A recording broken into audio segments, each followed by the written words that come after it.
چہرے جدید اور جسم پرانے لگے مجھے، چہرے جدید اور جسم پرانے لگے مجھے، ایک موڑ پر سب زمانے لگے مجھے، ایک موڑ پر سب زمانے لگے مجھے۔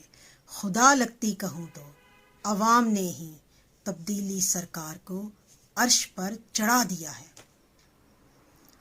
اور اب جب کہ فریب کا بول بالا ہوا ہے اور سبھی بابانگے دہل کہنے لگے ہیں کہ فضا میں رنگ ستاروں میں روشنی نہ رہے، فضا میں رنگ ستاروں میں روشنی نہ رہے، ہمارے بعد یہ ممکن ہے کہ زندگی نہ رہے، تو سبھی سپورٹرز اور گیت گانے والے تو جیسے صورت دیوار ہو گئے ہیں۔ جدید چہرے اور پرانے جسم حالات کیسے بدل سکتے تھے؟ مفادات کے رسیا عوامی خدمت کا جذبہ لے کر ایوانوں میں کیسے اتر سکتے تھے؟ بس یہی بات بھولے عوام کو سمجھ نہیں آتی بھی کیسے؟ تبدیلی کا خواب ہی اتنا دلکش تھا اور ریاست مدینہ کا دعویٰ تو دل کو پرنور کرتا تھا، مگر وائے افسوس عوام کو کچھ نیا نہیں ملا۔ میں نے کل بھی لکھا تھا، میں آج بھی قائم ہوں کہ اگر خان صاحب نوجوان قیادت کو موقع دیتے تو آج حالات کچھ اور ہوتے، کیونکہ ماضی کے آزمائے ہوئے یہ چکنے گڑھے اپنی روایتی کمزوریوں کی وجہ سے مافیاز کے سامنے ننگے گندے اور بے بس ہیں۔ کچھ اقربا پروری اور فیوچر پلاننگ انہیں کچھ اور سوچنے ہی نہیں دیتی۔ ایسے میں تبدیلی کیسے آئے گی؟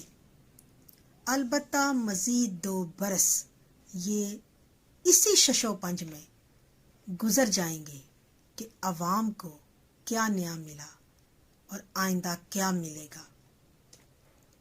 سمجھ نہیں آتی ہمارے حکمرانوں کو کوئی کیوں نہیں سمجھاتا کہ کرسی اور دولت آنی جانی چیزیں ہیں، کسی کے پاس سدا نہیں رہتی، اور جب یہ ہاتھ سے جاتی ہیں تو کہیں پناہ بھی نہیں ملتی، کیونکہ دلوں میں وہی زندہ رہتا ہے جو قانون و انصاف کی فراہمی کو یقینی بناتا ہے اور ایسا سازگار ماحول فراہم کرتا ہے جس میں عام آدمی سکون کا سانس لے سکے۔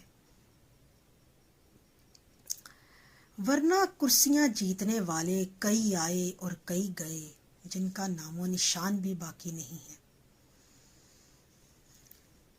سچ لکھنا آسان کام نہیں ہے، یقیناً آسان کام نہیں ہے، مگر بقول فراز مسئلہ یہ ہے کہ میں آنے والے زمانوں سے ڈر رہا ہوں فراز، میں آنے والے زمانوں سے ڈر رہا ہوں فراز، میں نے دیکھی ہیں آنکھیں، میں نے دیکھی ہیں آنکھیں اداس لوگوں کی، میں آنے والے زمانوں سے ڈر رہا ہوں فراز، میں آنے والے زمانوں سے ڈر رہا ہوں فراز۔